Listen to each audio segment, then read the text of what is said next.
ছুঁতে চায় স্বপ্নে জানালায়, অসীমে রেখেছে হাত বাড়িয়ে, জীবনের ছবিটাতে বিশ্রম তুলিতে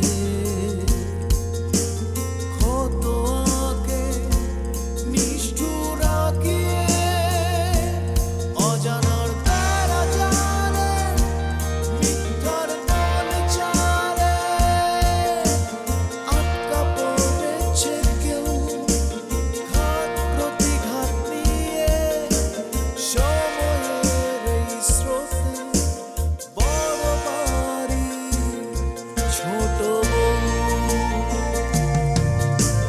বড় বাড়ি ছোট বউ। তুমি আমার মাকে কনভিন্স করে আমার বুদ্ধিহীন ভাইটাকে বিয়ে করেছো কিসের লোভে আইনো? প্রপার্টির লোভে। এসব কথা আপনি কিভাবে বলছেন আপু? কোনো মেয়ে ভেবেচিন্তে আপনার এই ভাইকে বিয়ে করবে? গত কয়েকদিন হলো তুমি আমার সাথে কোনো যোগাযোগ করছো না। কারোর সাথে কথা বলতে ভালো লাগে না, তাই তোমার ফোন রিসিভ করি না। আমি যে আমার নিজের বাবার বাড়িতে জায়গির থাকি সেটা তোমরা কোনোদিনও বুঝবে না।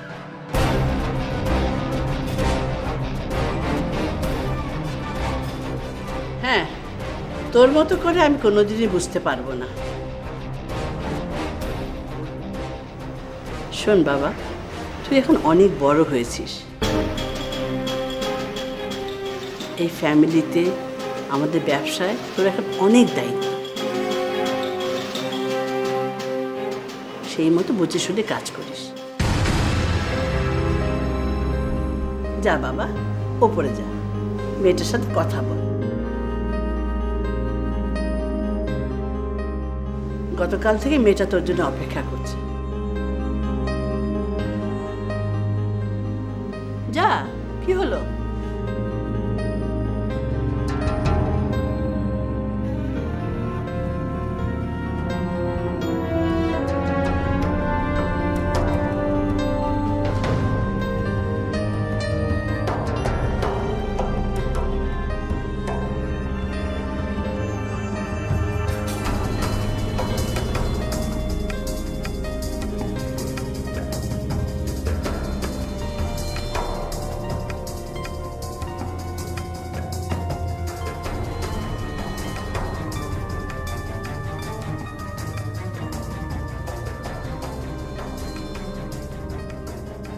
এখনো যদি তিন্নির কথা আমি স্বীকার করে ফেলি, তাহলে গত 2 দিন এত কিছু কেন করলাম?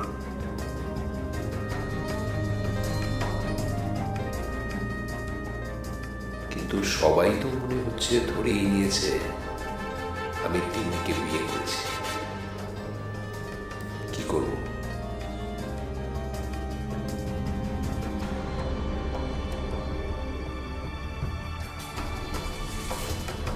তিন্নিকে কিভাবে এই বাড়ি থেকে বের করে দেব? কেন যে বাড়িতে এভাবে মা বাবির কাছে চলে এলো? না না, কোনোভাবেই তিন্নিকে এই বাড়িতে রাখা যাবে না।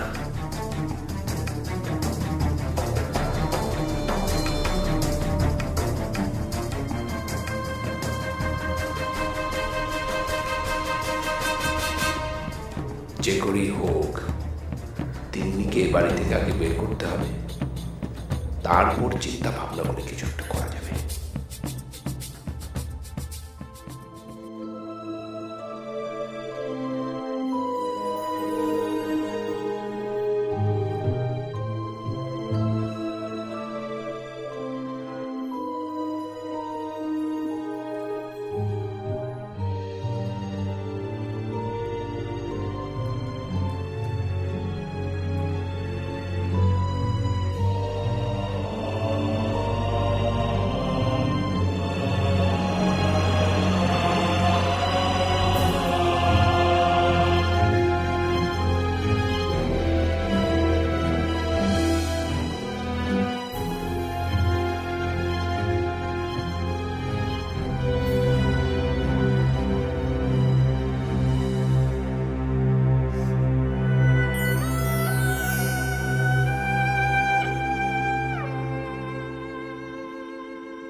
আমার সাথে কেন এমন করলে এহসান? কেন কেন এমন করলে? তুমি আমার সাথে কোনো যোগাযোগ রাখলে, তুমি আমাকে বিয়ে করে তুমি ভাই ভাবি বাড়িতে ফেলে রেখে দিয়েছো। তোমার কোনো ফোন কলে উত্তর দাও না, কোনো SMS এ উত্তর দাও না, কেন কেন বলো কেন?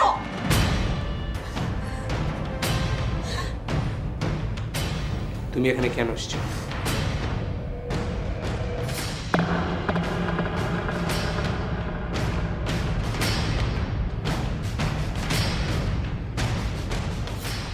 তোমাকে না বলেছি এই বাড়িতে তুমি আসবে না? কেন এসছো তুমি এখানে? এহসান, তুমি আমার সাথে কোনো যোগাযোগ রাখোনি। আমি তোমাকে একটার পর একটা ফোন করেছি, তুমি আমার কোনো ফোন ধরোনি। আমি তোমাকে SMS করেছি, কোনো SMS এর উত্তর দাওনি এহসান। কাল ভাই ভাবে ওকে বাড়ি থেকে বের করে দিয়েছে। এখন আমি কোথায় যাব? তুমি কোথায় যাবে তাতে আমি কি জানি? তুমি জানো না মানে?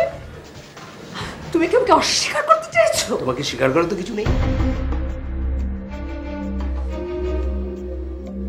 স্বীকার করার নেই মানে কি এহসান? তুমি আমাকে বিয়ে করেছো, তোমার বাড়িতে তুমি আমাকে তুলবে না? অবশ্যই না। তুমি আমাকে চিট করে, ষড়যন্ত্র করে তোমাকে বিয়ে করতে আমাকে বাধ্য করেছো। একদম বাজে কথা বলবে না। আমি তোমার সাথে এক ফোঁটাও চিট করিনি, তোমার সাথে আমি জীবনে কোনোদিন কোনো ষড়যন্ত্র করিনি। যেভাবে হোক না কেন তোমার সাথে আমার বিয়েটা হয়ে গেছে। এখন তো তুমি আমার সাথে এরকম করতে পারো না এহসান। আর তাছাড়া তো বিয়ের পরে সবকিছু ঠিকঠাকই ছিল, তুমি তো আমাদের বাড়ি গেছো। এসব বলে কোনো লাভ নেই। তুমি এক্ষুনি এই বাড়ি থেকে চলে যাবে। তোমাকে আমি আর 1 মিনিটও এখানে দেখতে চাই। এছাড়া আমার কোথাও যাবার কোনো জায়গা নেই।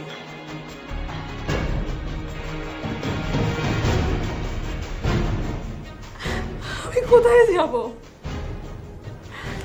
এখন তুমি যদি আমাকে তাড়িয়েই দাও, তাহলে আমার আর আত্মহত্যা করা ছাড়া কোনো উপায় থাকবে না।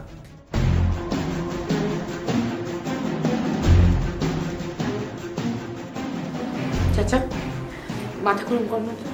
এদিকে এসো, এসো তো, এদিকে এসো।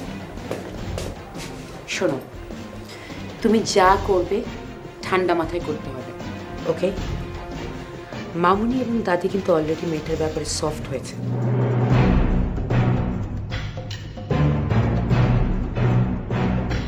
কিন্তু মামুনি এবং দাদি যদি কোনো রকমে জানতে পারে তুমি ওনাকে সত্যি সত্যি বিয়ে করেছো,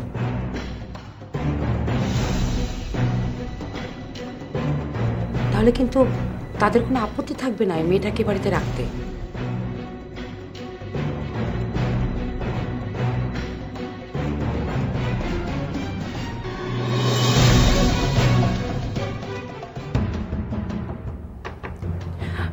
সো তুমি যদি ওনাকে স্ত্রী হিসেবে মেনে নিতে না চাও, তাহলে কিন্তু তুমি ভুলেও স্বীকার করো না যে তুমি ওনাকে বিয়ে করেছো, ওকে?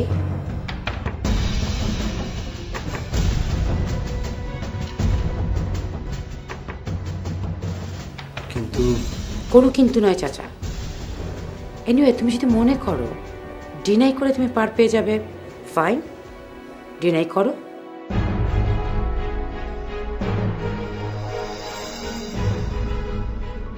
কিন্তু তা না হলে ডিনাই করো না, কিন্তু তুমি বিপদে পড়বে চাচা।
করবো এখন? তিন্নিকে কি আমি অস্বীকার করব? কিন্তু মা ভাবি দুজনই তো ইতিমধ্যে বুঝে গেছে যে আমি তিন্নিকে বিয়ে করেছি। তাহলে বিয়ের কথা অস্বীকার করে কোনো লাভ হবে না। একেবারে অস্বীকার করা যাবে না, কিন্তু ওকে বউ হিসেবে কোনোভাবেই এই বাড়িতে রাখা যাবে না, কোনোভাবেই না।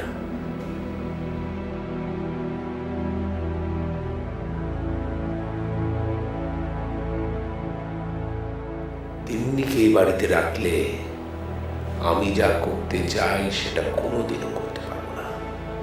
সো তিন্নিকে এই বাড়ি থেকে বের করে দিতেই হবে।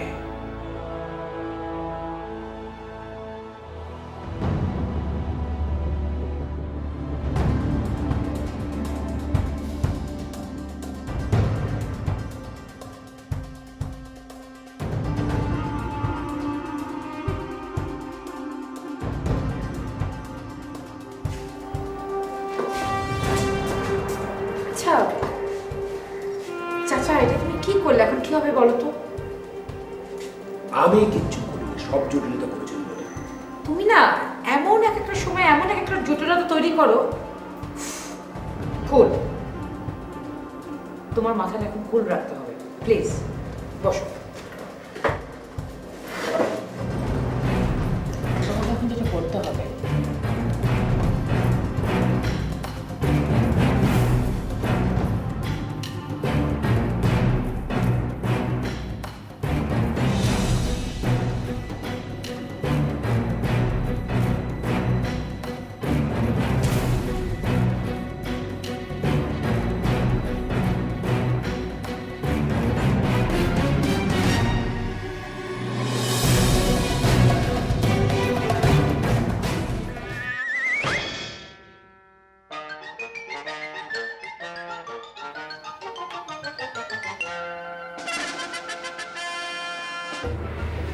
ভাবি, ভাবি একটু শোনেন। এই, তুমি আমাকে এখনো নাস্তা দিচ্ছ না কেন? আমি কিন্তু দাদির কাছে বলে দিও। দিচ্ছি ভাইয়া, এক্ষুনি দিচ্ছি। ভাবি একটু শোনেন না। এসো ভেতরে এসো। ভাবি এদিকে আসেন না, জরুরি কথা আছে। আসেন।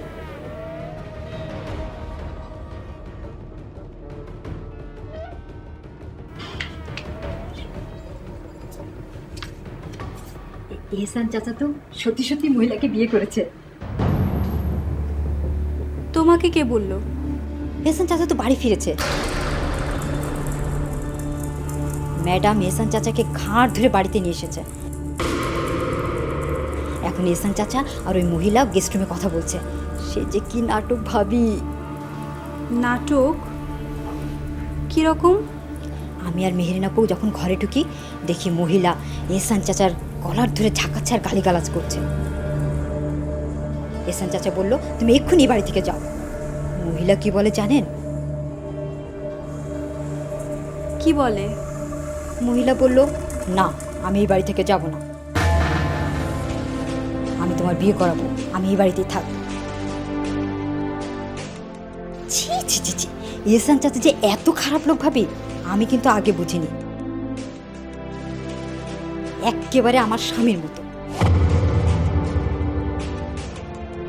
মেরিন আপু যদি না ঠেকাতো চাচা নিশ্চয়ই মহিলাকে আজকে মারতো। আমার তো মনে হয় চাচা মহিলাকে ঘাড় ধাক্কা দিয়ে ঘর থেকে বের করে দিত। ঠিক আছে, তুমি এখন যাও। আরে শুনে না ভাবি, মহিলাও কিন্তু ছাড়বার পাত্র না। মহিলা বলেছে যদি এই বাড়ি থেকে যেতেই হয় এহসান চাচার হাড্ডি মাংস চিবিয়ে খেয়ে তারপরে যাও। ববি তুমি এখন যাও, আমার এসব কথা শুনতে ভালো লাগছে না। ভাবি আপনি উপরে যাবেন না? বিনা পয়সায় নাটক কিন্তু মিস করতেছেন ভাবি। এই, তুমি আমার নাস্তা আনলে না কেন? ঠিক আছে ভাবি।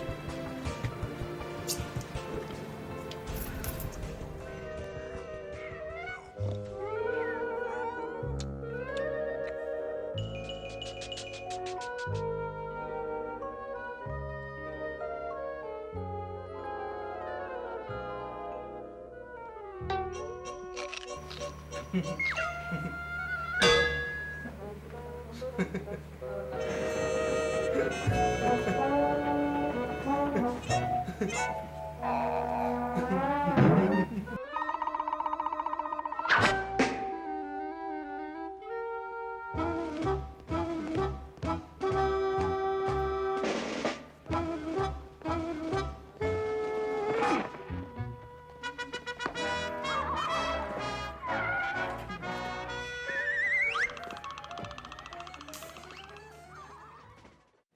আপনাকে কতগুলি কথা বলতে চাই, আপনি মন দিয়ে শুনুন প্লিজ।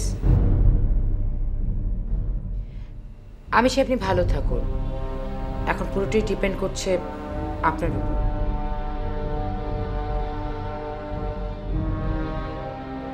আপনি এক কাজ করুন না, আপনি চাচার সাথে কম্প্রোমাইজে চলে আসুন। কম্প্রোমাইজ?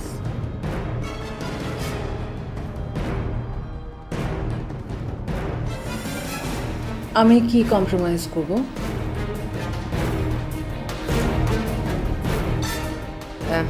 দেখুন, চাচা আপনাকে যেটা বলছে সেটা আপনি শুনুন প্লিজ। আর মাত্র 6টা মাস, 6টা মাস কোনো মতে আপনি আপনার ভাই ভাবের বাসায় থাকুন, তারপর চাচা আপনাকে স্ত্রী হিসেবে বাড়িতে নিয়ে আসবে, আনুষ্ঠানিকভাবে বাড়িতে নিয়ে আসবে। ওকে? অসম্ভব, সেটা কোনোভাবেই হওয়া সম্ভব না।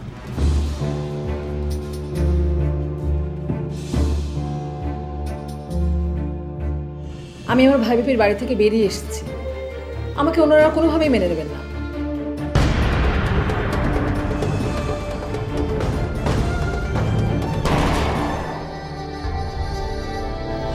তুমি যা করার ঠান্ডা মাথায় করো, যেন কোনো আইনের ঝামেলা তোমাকে পড়তে না হয়। আমি কিন্তু একদম বিশ্বাস করতে পারছি না তুমি বাচ্চার জন্য ডাক্তার দেখাতে যেতে চাচ্ছ কানাডায়। কবির আবার হঠাৎ করে কানাডা যাওয়ার সিদ্ধান্ত নিল কেন? তাহলে তুই যাবি না? না, যাবো না, বলেছি তো, মরে গেলেও যাবো না।